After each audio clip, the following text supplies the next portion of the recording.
Rain fell in a thin, relentless veil over the cobbled streets of London, turning torchlight into trembling halos and carriage wheels into shrieking iron.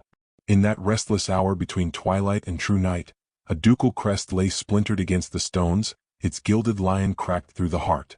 The carriage bearing His Grace, the Duke of Harrowmont, had overturned at the bend of Grosvenor Square, and society, ever hungry for spectacle, gathered beneath umbrellas like darkened crows. They whispered before physicians could kneel. They speculated before servants could lift the wreckage. For in London's highest circles, tragedy was never permitted silence. It was dressed, examined, and judged before the injured man had drawn his next breath. Inside the ruin of polished mahogany and shattered glass lay the Duke himself, Edmund Ashford. His dark hair damp against his brow, one gloved hand fallen palm upward in a posture almost devotional. Blood traced a thin line along his temple, yet his chest rose with steady measure. He heard everything. He heard the gasps meant for public sympathy. He heard the tremor in the coachman's apologies. Most distinctly he heard the voice of his wife. "Is he insensible?" the Duchess asked, her tone low yet sharpened by urgency. Isabella Ashford did not kneel immediately. Her satin skirts hovered inches from the mud as though the earth itself were unworthy of her descent. Moonlight found the diamonds at her throat before it touched her eyes. The physician bent close. "His Grace breathes, your ladyship. We must carry him within at once." A pause followed, no longer than a heartbeat, yet heavy as judgment. Edmund kept his lashes lowered, allowing only the faintest slit of sight. He saw her gloved fingers tighten upon her reticule. He saw calculation flicker where grief ought to have burned. "If he wakes," she murmured almost to herself, "we must ensure the papers remain undisturbed." The rain masked the words from all but him. In that instant, something colder than the storm entered his blood. They lifted him carefully, servants straining beneath the weight of nobility and expectation. Isabella walked beside the stretcher, head bowed in a portrait of devotion. Onlookers sighed at her apparent composure. A lady near the steps dabbed her eyes and whispered, "Such courage in a wife." Courage. Edmund tasted the word like ash. Within the townhouse on Grosvenor Square, firelight leapt anxiously against gilded mirrors. The Duke was borne to his private chamber, boots removed, cravat loosened. Physicians conferred in hushed Latin. Isabella dismissed the servants with a graceful nod and approached the bedside alone. Edmund did not stir. She stood very still, studying him. The silence between them stretched taut, like a wire pulled to breaking. At last she spoke, her voice no longer adorned for society. "You were never meant to drive tonight," she said softly. "Stubbornness has its cost." Her hand hovered above his shoulder, then withdrew. The restraint was not tenderness but hesitation, an accountant measuring risk. "They will say I have endured much," she continued almost thoughtfully. "A husband prone to sentiment, inattentive to necessity. They will not see what I have sacrificed." Sacrificed. The word rang differently than it ought. Edmund's mind moved with painful clarity. He recalled the recent weeks, documents requiring his signature, which she had insisted upon arranging, investments she had urged with persuasive sweetness, her impatience when he delayed discussion of inheritance. He had believed it ambition, perhaps even anxiety. He had mistaken hunger for partnership. A log shifted in the hearth. Isabella leaned closer, believing herself unwitnessed. "If he does not survive," she whispered, each syllable precise as a jeweler's cut, "everything will finally be secure." Secure. Not safe. Not spared. Secure. The air altered. Edmund felt the shift as surely as one feels the turn of a tide beneath still water. The accident had not broken him. Her indifference threatened to. Footsteps approached beyond the door, and in an instant Isabella's composure transformed. When the physician entered, she was seated at the bedside, one hand clasping Edmund's with impeccable devotion. "Has he spoken?" she asked, and her voice trembled now with artistry worthy of Drury Lane. "Not yet, your ladyship. We must wait." Wait. Society would wait. Servants would wait. She would wait. But Edmund no longer intended to. He understood then that his greatest vulnerability had not been the slick pavement nor the frightened horses. It had been trust, extended without scrutiny, offered as though vows alone ensured reciprocity. He had married Isabella for her brilliance, her beauty, her capacity to command a room. He had admired the steel in her spine. He had mistaken it for strength aligned with his own. Outside, wheels clattered as word of the accident spread toward Mayfair drawing rooms already warm with speculation. By morning, invitations would carry sympathy in ink as dark as morning crepe. By evening, Whispers would suggest the Duke had always been too gentle for the ruthless currents of inheritance. Broken, they would call him. Fragile. Perhaps even weak. He lay unmoving while the Duchess pressed a lace handkerchief to her eyes for witnesses. He lay silent while servants praised her vigilance. He lay still as physicians assured her that rest would determine fate. Yet beneath the stillness resolve gathered. If she believed him insensible, she would reveal more. If society believed him diminished, they would lower their guard. A man thought broken was rarely feared. Isabella leaned once more toward his ear, confident in secrecy. "Should you wake," she breathed, "remember that I have always acted for us." The plural trembled between them, thin and treacherous. For the first time since the carriage wheels had skidded upon rain-slick stone, Edmund allowed the faintest tightening of his fingers around hers, so slight it might have been mistaken for reflex. But Isabella felt it. And in that flicker of contact, husband and wife understood that the night had altered more than iron and wood. It had shattered illusion. He remained motionless, eyes closed to the room, yet newly awakened to the woman beside him, while she, believing him broken, did not yet know that her greatest miscalculation lay not in greed, but in underestimating the patience of a silent duke. London did not forgive weakness, but it delighted in the rumor of it. Within a fortnight of the accident, Grosvenor Square glittered again, and the Duke of Harrowmont appeared beneath chandeliers that fractured candlelight into 1,000 watchful stars. Edmund Ashford entered his own ballroom as though returning from war, pale, composed, and slower of step, while conversation thinned and eyes sharpened. Society had expected convalescence. Instead it received a spectacle. Isabella stood at the far end of the room, radiant in ivory silk threaded with silver. The emerald necklace at her throat, newly commissioned, indecently magnificent, rested against her pulse like a declaration. She had insisted he present it publicly, a symbol of marital devotion after tragedy. Edmund had obliged. He had fastened the clasp himself, his fingers steady against the warmth of her skin, and she had smiled as though gratitude were effortless. "Your Grace honors me," she had murmured then, soft enough for admiration, loud enough for witnesses.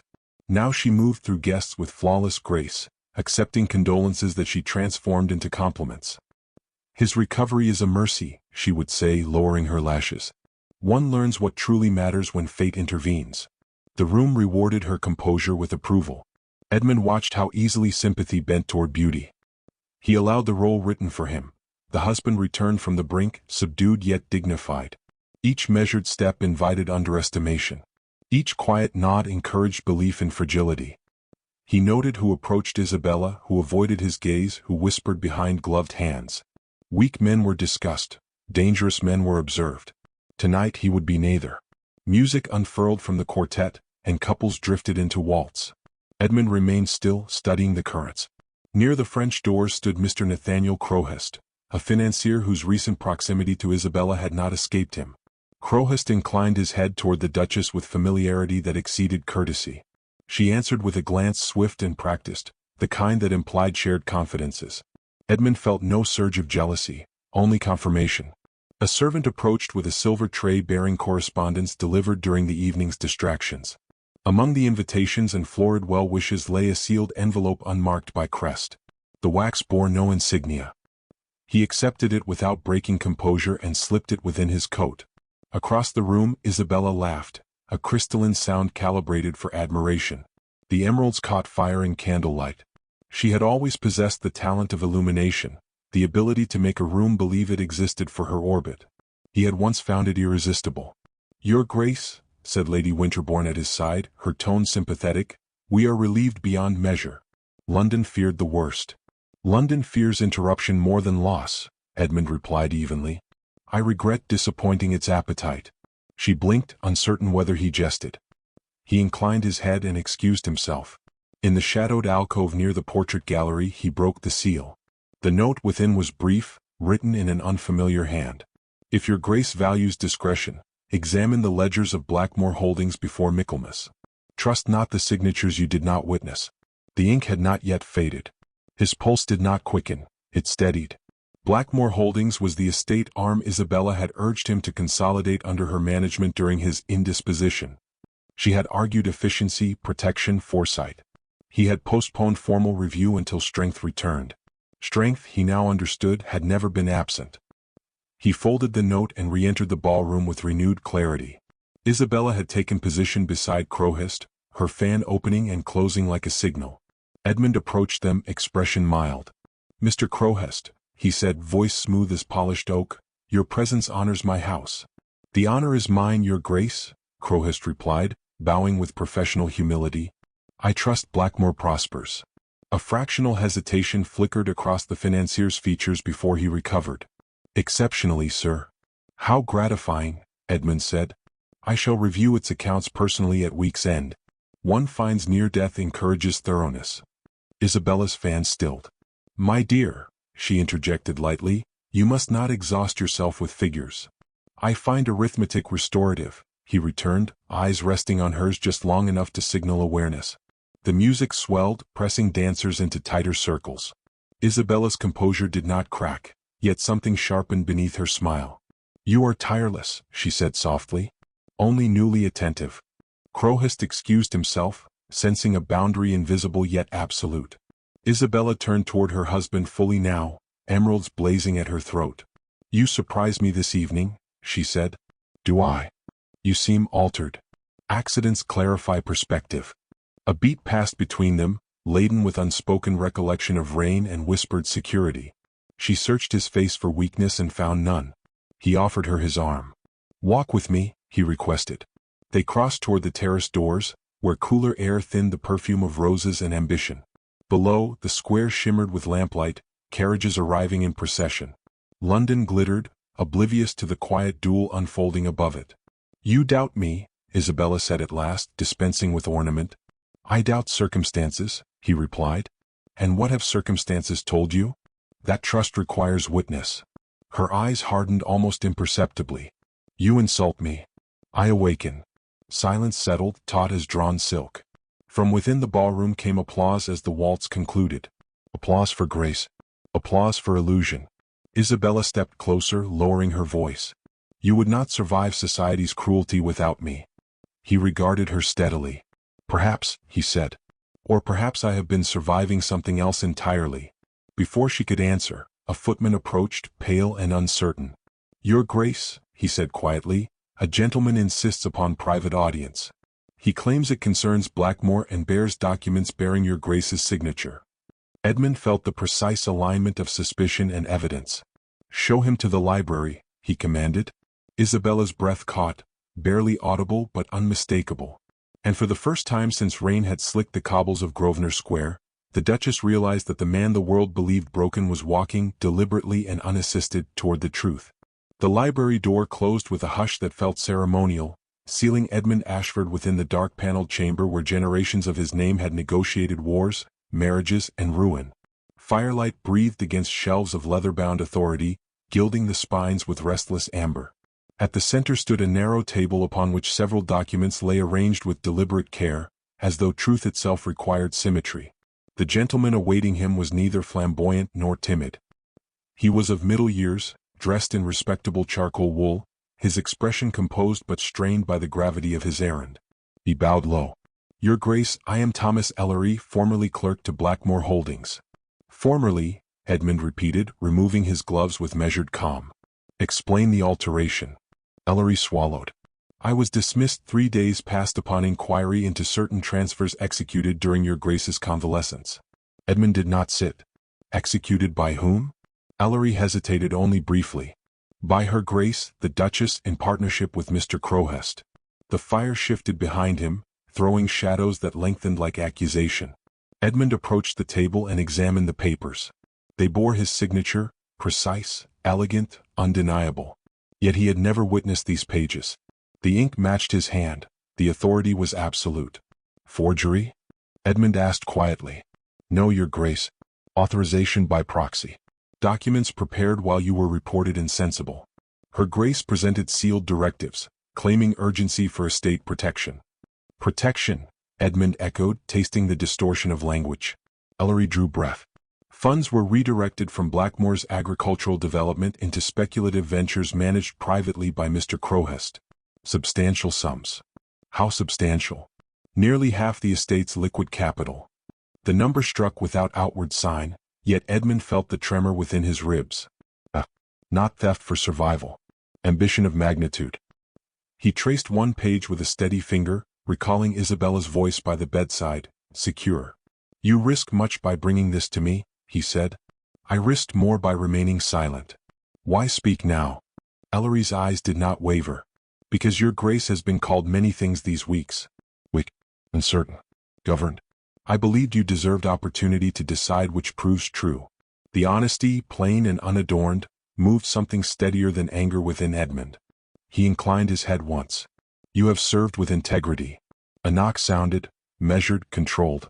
Isabella entered without waiting to be invited. She had removed her fan, her hands were bare.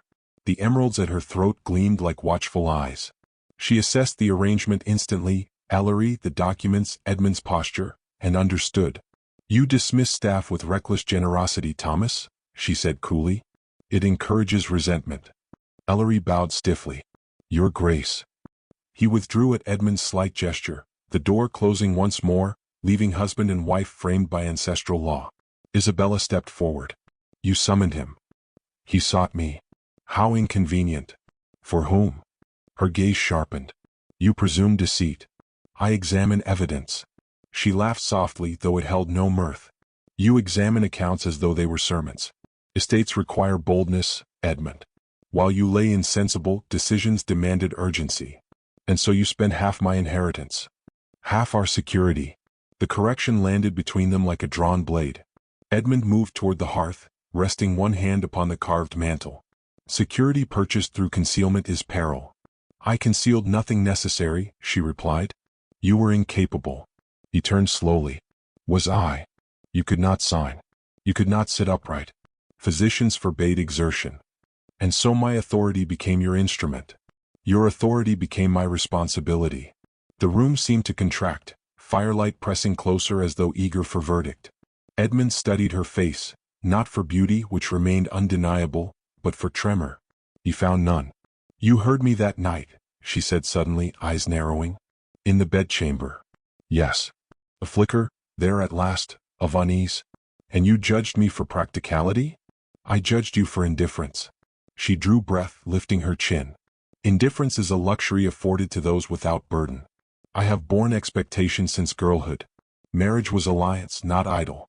If you believed affection would guide stewardship, you miscalculated. Affection was never the issue." "Then what?" "Respect." Silence followed, deeper than accusation. "You think me greedy," she said at length. "I think you value control above loyalty. And you value sentiment above survival." The accusation struck closer than she intended. Edmund felt it, his tendency toward trust, toward belief in partnership rather than suspicion. Yet the documents upon the table refused abstraction. "You wagered our estate upon speculation," he said. "Without consultation. I ensured expansion. You ensured dependency, upon a man who profits whether we thrive or collapse." Her eyes flashed. "Crowhurst understands markets you do not." "I understand risk," Edmund replied evenly. "And I understand betrayal." The word settled heavy, undeniable. Isabella stepped nearer, her voice lowering, shedding society's polish. "You would cast me villain for ambition? You would cling to pride while the world devours hesitation? I would cling to honor. Honor does not yield dividends. It yields trust." She faltered, not visibly to the world but perceptibly to him. For the first time, doubt grazed her certainty. "And if the ventures succeed?" she challenged. "If Blackmore doubles in value? Then I will commend prudence.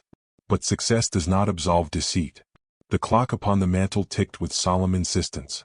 Outside, laughter from the ballroom filtered faintly, oblivious to the fracture widening within these walls.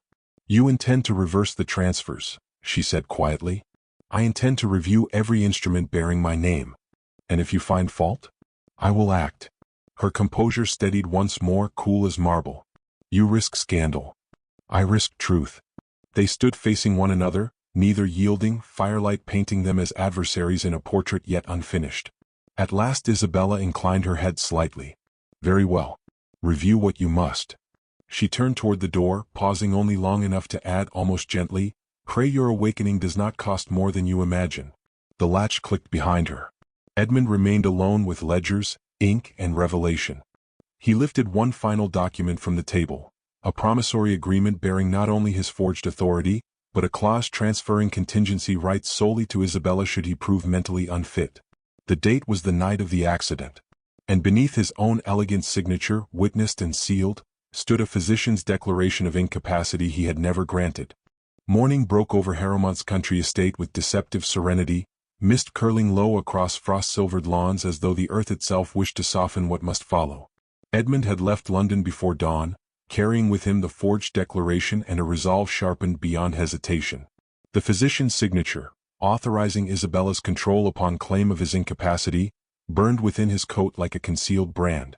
If she meant to render him unfit in the eyes of law, she had underestimated the clarity of his recovery. He summoned Dr. Alastair Pembroke to the estate under formal request, denying the Duchess forewarning. When the physician arrived, breath misting in the chill air, Edmund received him in the study overlooking winter-bare orchards. No fire burned, the cold sharpened thought. "You certified me incapacitated on the night of the accident," Edmund began without preamble. Pembroke stiffened. "Your Grace, I signed upon representation that you had not regained consciousness and that your cognitive state remained uncertain." Representation by whom? A pause too long for innocence. By her Grace. She insisted swift documentation was essential to safeguard affairs. "And you did not examine me before signing?" "I was denied access. I was told you required uninterrupted rest." Edmund's gaze did not waver. "You certified a man unfit without hearing him speak." Pembroke's composure thinned. "I relied upon a wife's testimony." "And a wife's urgency," Edmund said quietly.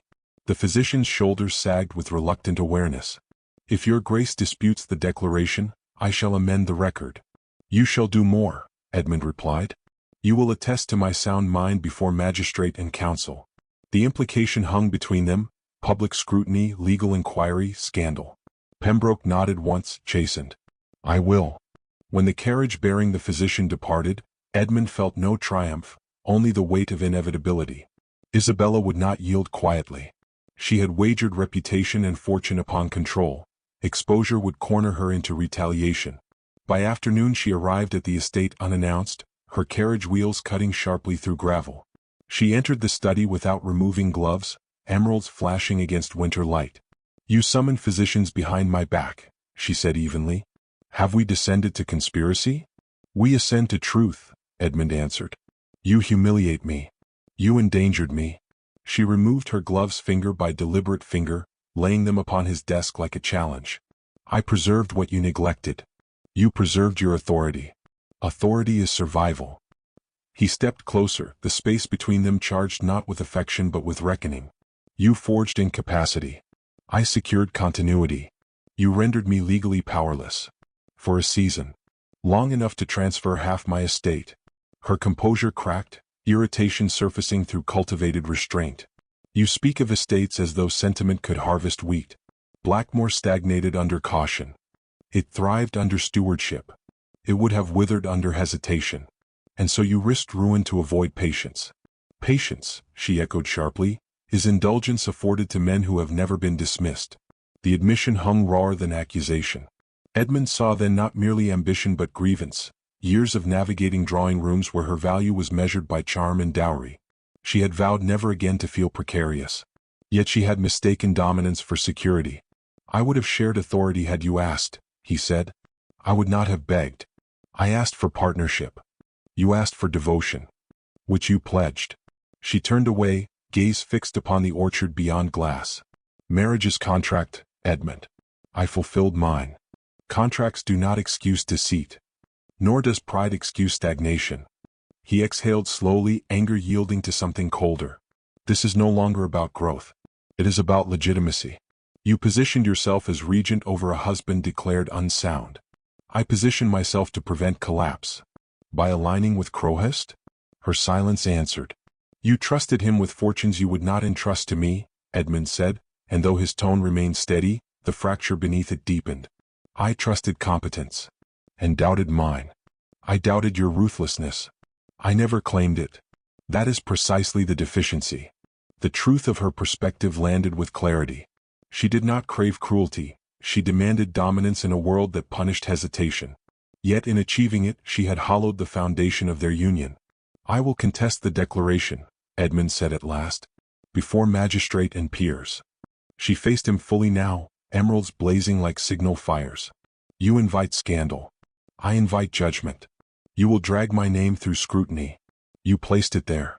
A long silence followed, heavy with recognition that neither would retreat. Outside, wind stirred bare branches into brittle applause. You believe the law will favor you, she said softly. I believe evidence will. And if evidence implicates more than ambition? His eyes narrowed slightly. Explain. She stepped nearer, voice lowering. Crowhurst holds promissory notes bearing not only estate funds, but collateral drawn from your private investments. Should Blackmore's ventures falter, liability will not rest solely with me. You threaten exposure of my holdings? I reveal consequence. He felt the calculation within her words. She had bound his reputation to hers so thoroughly that separation would wound them both. The marriage had become leverage. You entangled us deliberately, he said. I ensured mutual risk. Mutual captivity. She did not deny it. For the first time, uncertainty flickered through her certainty. You would truly dismantle this? I would dismantle falsehood. And replace it with what? Truth.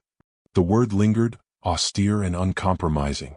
A servant's knock interrupted, hesitant yet urgent. Edmund opened the door to receive a sealed dispatch delivered moments prior.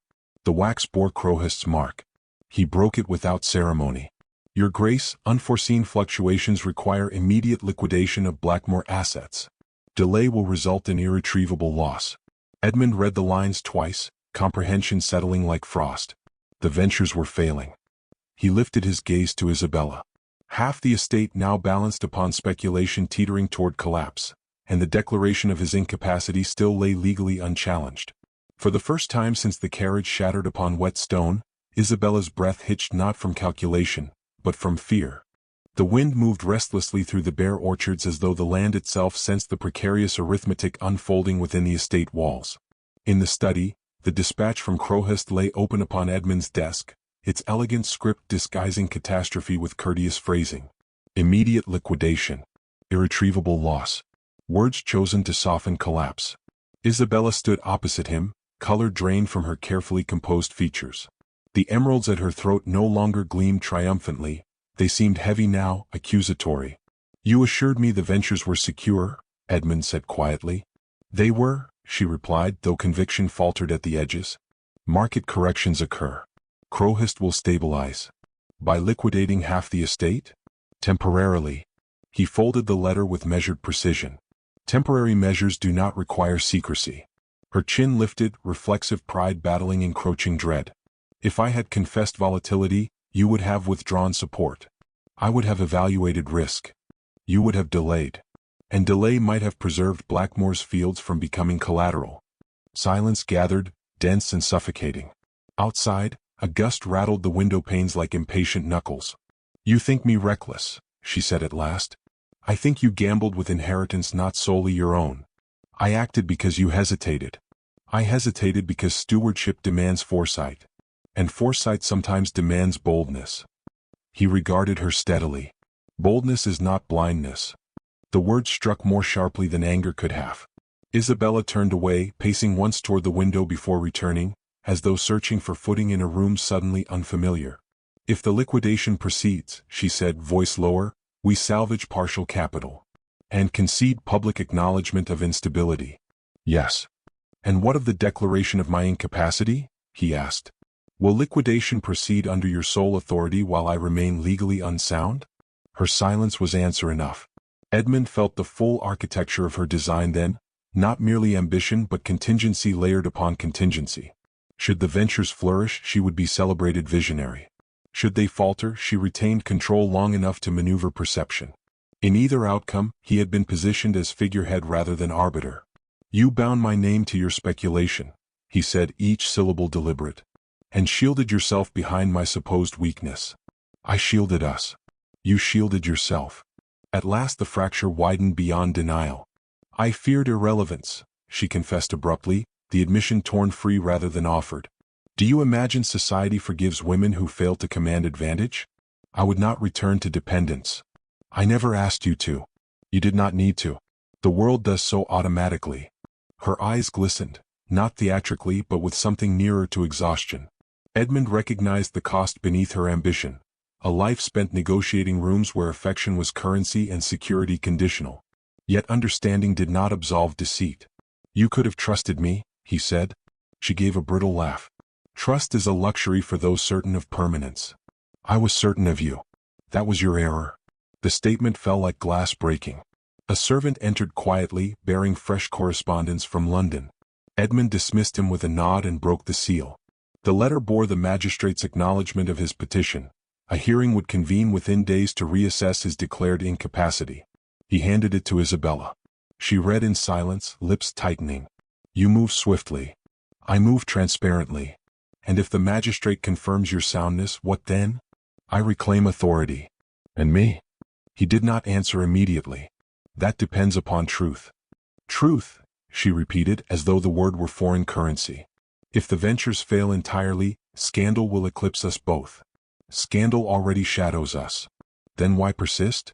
Because concealment has proven more dangerous than exposure." She stepped closer, desperation threading through composure.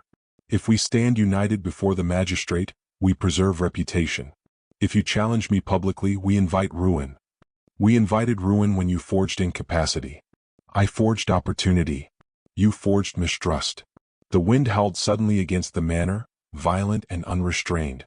Isabella flinched almost imperceptibly.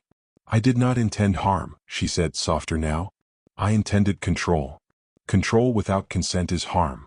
The words lingered between them, unassailable. Another knock interrupted, urgent. Edmund opened the door to find the estate steward pale and breathless. "Your Grace," he said, "messenger from London. Blackmore shares have plummeted further. Crowhurst has initiated liquidation without awaiting instruction." Edmund felt the ground shift beneath strategy and accusation alike. "On whose authority?" "On that of the Duchess, sir. The declaration remains active." Isabella's face blanched. "You acted this morning?" Edmund asked. "I sent no such order," she whispered. The steward swallowed. "The documentation bears your signature, Your Grace." Edmund turned slowly toward her. She shook her head once, disbelief eclipsing pride. "I did not authorize this." The implication unfolded with chilling clarity. Crowhurst, entrusted with ambition, had seized contingency to shield himself. Under the declaration of Edmund's incapacity, Isabella's authority could be manipulated, signatures replicated, liquidation accelerated for private preservation. "You see now," Edmund said quietly, "what secrecy breeds." Her composure finally shattered. "He would not dare." "He already has." The steward remained rigid, awaiting command. Edmund dismissed him and closed the door gently. For a long moment, husband and wife stood in shared recognition that the architecture of control had collapsed into chaos. "What will you do?" Isabella asked, voice stripped of hauteur. "I will leave for London at once," he replied. "I will confront Crowhurst before assets vanish entirely." "And the magistrate?" "I will attend regardless of outcome." "And me?" He studied her, no longer adversary alone but partner in miscalculation. "You will decide whether to stand beside truth or behind fear." The carriage was ordered within the hour. As Edmund descended the steps into gathering storm, Isabella followed to the threshold, emeralds dulled beneath gray sky. "If you fail," she called after him, "we fall together." He paused, one gloved hand upon the carriage door. "If I succeed," he answered, meeting her gaze across wind and widening distance, "we must decide whether there remains anything worth preserving." Thunder rolled low across the countryside as the carriage wheels struck gravel, carrying him toward London, toward confrontation, and toward a reckoning neither fortune nor pride could postpone. "I ensured continuity." Edmund's gaze did not waver. "You forged further instruction to accelerate liquidation before I could challenge the declaration." Crowhurst's silence confirmed more than denial could conceal. "You mistake caution for weakness," Edmund continued. "You mistake restraint for ignorance. And you mistake ambition for treachery," Crowhurst replied sharply. "Your wife understood necessity. She possessed courage to act." "She possessed fear," Edmund said. "You fed it." For a moment the storm outside seemed to recede, leaving only the charged stillness of confrontation. "Blackmore will recover," Crowhurst said at last. "Speculation rebounds." "At what cost?" "At risk proportionate to reward." "And when reward fails?" Crowhurst did not answer. Edmund withdrew a folded document from his coat and placed it upon the desk. "The magistrate convenes tomorrow to rescind the declaration of my incapacity." Dr. Pembroke will testify to my full competence. Your liquidation orders, executed under disputed authority, will be scrutinized. Color drained subtly from Crowhurst's face. You would not invite such exposure, he said. Your name will suffer. My name has suffered already. You risk financial collapse. I risk truth. The words settled with finality. Crowhurst's composure fractured then, revealing calculation stripped of polish. If Blackmore falls entirely, creditors will demand restitution. Your private holdings are entangled. I am aware. You cannot disentangle without ruin. I can endure ruin, Edmund replied steadily. I cannot endure corruption. Silence expanded between them, thick as storm clouds. At length Crowhurst exhaled. What do you propose? Immediate suspension of liquidation. Reversal where possible. Full disclosure of speculative positions. That will reveal losses. Yes. And investors will flee. Let them. Crowhurst's eyes sharpened.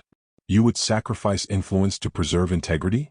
I would sacrifice illusion to preserve substance. The clock upon the wall struck the half-hour, its chime echoing like a gavel. You leave me little choice, Crowhurst said coldly. You left yourself little honor. For several heartbeats neither moved. Then Crowhurst turned abruptly, retrieving a ledger from a locked cabinet and placing it before the Duke. Positions, he said.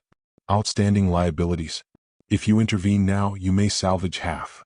Half is preferable to none. And the Duchess? Edmund's jaw tightened. She will answer for her actions before me, not through you. Crowhurst studied him anew, as though reassessing the measure of a man he had once deemed pliable. You are not the invalid society described, he said. No, Edmund replied. I am not. The storm reached its crescendo then, lightning illuminating the office in stark white brilliance. In that flash Crowhurst appeared smaller, less architect, more gambler caught in failing wager. I will draft notice of suspension, Crowhurst said at last. But understand, your grace, recovery will be arduous. I do not fear arduous. He turned to leave, pausing at the threshold. One further matter, he said without looking back. Should further forged directives emerge bearing my wife's seal, they will be traced to you. Crowhurst's voice followed him, edged with warning. Be certain you can withstand the scandal you summon. Edmund stepped into the rain. The city felt altered, sharper, stripped of illusion. Carriages rattled past unaware that fortunes had teetered and reputations hung suspended by ink and resolve. By dawn, Blackmore's liquidation halted. By noon, rumors churned through financial circles like a restless tide. And by evening, Edmund stood before the magistrate, Dr. Pembroke's testimony restoring his legal authority in clear, unequivocal terms. When he returned to Grosvenor Square, Isabella awaited him in the drawing-room, no emeralds at her throat, no audience to perform for. Well, she asked. The declaration is void. And Blackmore? Stabilized, though diminished. Relief flickered across her features, quickly masked by guarded pride. You have preserved what you could. I have preserved what honesty permitted. She moved toward the window, gazing out at lamplit streets. Society whispers already. Let it. You appear untroubled. I am resolved. She turned, searching his face. And us? The question hovered, stripped of arrogance. Edmund regarded her fully, seeing not merely the architect of ambition but the woman who had feared irrelevance more than disgrace. We stand at consequence, he said. Trust cannot be reconstructed by decree. And yet we remain bound. For now. A tremor passed through her composure. I misjudged you. Yes.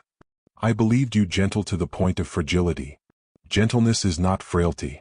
Silence settled, not hostile but irrevocably altered. I sought control, she said quietly. I have secured uncertainty. You sought security through dominance, he replied. You might have found it through partnership. Her gaze lowered. Outside, the storm had passed, leaving streets washed clean yet scattered with debris. What will you do? She asked. I will rebuild Blackmore through transparent means. And our marriage? He stepped closer, not in anger but in sober clarity. That depends, he said softly, upon whether you desire alliance or authority. Her breath caught. In the quiet that followed, neither moved to close the remaining distance. Beyond the windows, London resumed its glittering indifference, unaware that within these walls a more delicate reckoning remained unresolved, one not of ledgers or law but of loyalty. And for the first time since shattered wheels had cast him into stillness, Edmund understood that survival had never been the true trial. It was forgiveness that would demand the greater courage. The storm chased Edmund all the way to London. Rain lashed against the carriage windows, blurring the lamps of Piccadilly into streaks of molten gold, as though the city itself were melting under the strain of speculation and rumor. By the time his carriage drew to a halt before Crowhurst's offices, the hour was indecent for business and perfectly suited for betrayal. He entered without announcement.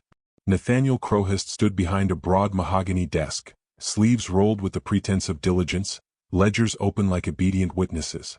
He did not appear surprised. "Your Grace," Crowhurst said smoothly, though his fingers tightened almost imperceptibly upon the quill. "I had anticipated correspondence. I did not expect personal arrival." "I prefer clarity to ink," Edmund replied. The room smelled of damp wool and fresh parchment.